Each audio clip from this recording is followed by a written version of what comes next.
วงครับมันจะเป็นเบสนะครับเนาะมีเบส2 อันนะครับนี่ผมนี่ครับผมคิดว่านี่ผมสิ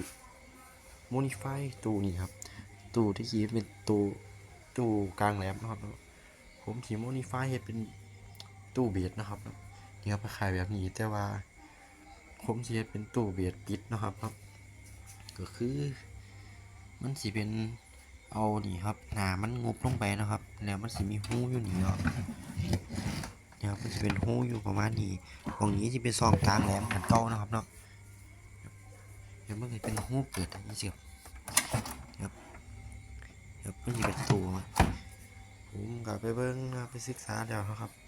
ผมคิดว่าผมจะเฮ็ดเป็นตู้ปิดนะครับเนาะตู้ปิด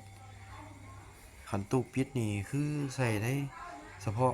ในบ้านในที่พื้นที่บ่หลายนะครับเนาะอันนี้คือตู้กลางแจ้งก็ได้นะครับนี่เป็นตู้กลางแจ้งครับ